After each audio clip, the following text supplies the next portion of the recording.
Human, Not Strangers by Alexander Shu. We're moving away, said Dad to me the day when things began to change. I knew one day I'd move to somewhere new. Where to? I asked. The answer was irrelevant. As we flew, I saw people around me in the plane. Some left when we landed in Arabia, and the others stayed with us. Some asked where I was from.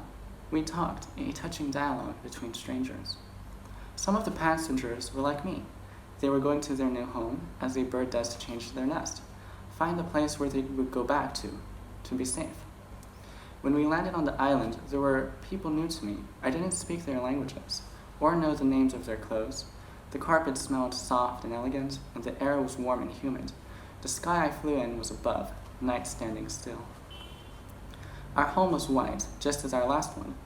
I like it because it is almost the same shape, a sugar cube shape. It was sweet to have a new place to live. I started school and I made new friends. Friends from Europe I never had, or from the Middle East either, or from South Asia. I thought it nice to meet new people. Where are you from? I would ask. Not from here, they'd reply. Where is your home? It is now here. I lived through the summer in the Gulf. The ocean I saw was green and warm. The dunes of sand, the air parched. The sun shone, golden and bright, filling the world with its light. People I met, they talked gently with their words, not to hurt, just to talk. I thought only birds were able to migrate through the air and over the land. They seemed to be good at it, soaring and landing, then tending to their young, sitting on telephone lines and huddling in the rain, harmonious always. But from here, in the kingdom, it seems that birds are everywhere, not just on the top of my sugar cube house, or in the palm trees. The family who saw me confused at the eatery and bought me the food I didn't know the name of, the man at the cloth store who shared his story of home, the teacher at school who shared the pomegranates with me as she taught me the new language. My teacher, she says we're all human, and I love those words. We are all human. They tell me that maybe, hopefully, I'm not too lost to be scared of everyone. They're all like me anyways. So in the future, in the world, I won't be scared to meet people. I won't know their names. I won't know their customs, who they love and who they've lost, the ones they left behind. I'll know they're human though, and I'll hold the hope that they'll see me as human too, a hope given by strangers. Thank you.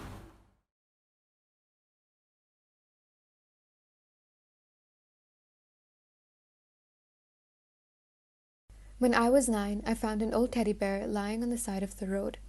It was small, about the size of my palm, and had stuffing falling out from it from every end. But to me, it was a dream. The people of my village gave me side eyes and frowned at the sight of me holding the bear. But it wasn't the thievery that bothered them. It was the young girl in a school uniform. They asked Baba, "Why waste your money like this, Khalid?" But Baba frowned and told me to walk ahead. Education was very important to him. He would sit us down and paint a picture of the future he saw for us in every letter we wrote, in every equation we solved. Once upon a time in my future there was light, there were dreams, and there was change. In my pockets were pennies, in my house love. The walls of the kitchen and the bedroom were no longer my confines. Lying on the shelves were rows of books with words I could read, records of music I could understand, and paintings with colors I adored. However, today, as I sit in Mayu, there are still plenty of colors scattered all over the room. The red hues of the mehndi my khala applies to my hands, gold of the bangles that handcuff my wrists, and the white jasmine's arrangement lying in the center. Women from all over the village sit in a circle playing the tolki, dressed in gowns reflecting the light from the extravagant chandeliers hung on the ceiling. My uncle spared no expense when it came to decorations, jewelries, and outfit, which was ironic because apparently he had no other financial option but to marry off his 15-year-old niece, who was declared his responsibility after the tragic death of his sister and brother-in-law. But it was a matter of izzat, he would say. We didn't want anyone saying he cheapened out. Izzat, what a funny word, so delicately placed on the shoulders of every woman in this society, getting heavier as she grows older, yet somehow more fragile. The tiniest gush of wind tearing it to pieces. Honor, reputation, prestige, izzat. Maybe one day I'll live in a village where honor is shred through marrying a girl 23 years younger than you, and reputation by selling off your only daughter because there was no other solution for your poverty-stricken family. Maybe, just maybe, one day I'll live in a world where the birth of a girl isn't followed by a sigh or a cello next time. On that day, we'll hand over crayons to our young girls and watch them color our world. We'll tell them, deepen the blue of the sky by flying planes through them, paint the grass greener with every football match you play, and leave traces of silver from the stethoscope around your neck. Take any other color on this palette you need and draw rainbows upon rainbows until they're enough to build a bridge to your dreams. Kabul hai, but not today.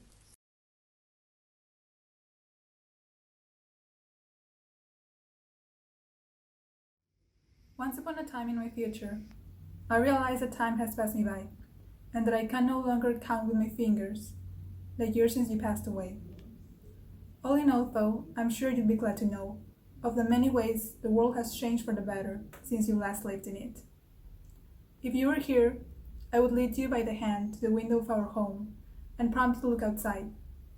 I'd point out the green spaces that have been created in the neighborhood, the lack of litter in the streets, the random, small acts of kindness between the members of our community.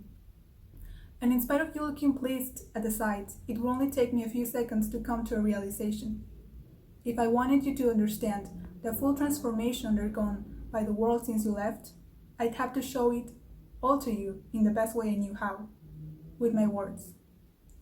And so I would begin telling you about how our nation's government renewed its commitment to the social inclusion of indigenous people by promoting the enforcement of both local and federal policies aimed at protecting their rights and dignity. I then go on describing how the joy this event brought to our family intensified into elation when we realized what had set it all into motion. That is, the international community banding together to push for the end of the discrimination and violence long suffered by indigenous people throughout the world.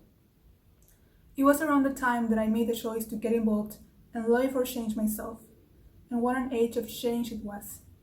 Technologies that increased the access to safe, sanitized water were implemented all over the globe, thereby improving the quality of life of millions of citizens. Laws that underscored the importance of fighting climate change by reducing each country's carbon emissions were established, and, most importantly, respected. I'd explain all of this to you before rather joyfully making the announcement that even now, wars are almost a thing of the past, with most countries having learned to recognize the great benefits that come with peace. I imagine you'd react with great surprise and delight to the news, and yet a hint of disappointment would remain in the crinkles around your eyes. And suddenly, it would hit me. I'd take your hand again, and together we'd walk up the stairs, step by step, until we arrived at the front of my old bedroom door. Inside, we'd find the one thing that you'd have wanted to see the entire time. Inside, we'd find the granddaughter you never got the chance to meet. She's a true citizen of the world, much less concerned about national borders than about humanity as a whole. She's a glimpse of the beautiful future of our civilization. And Mom, she looks just like you.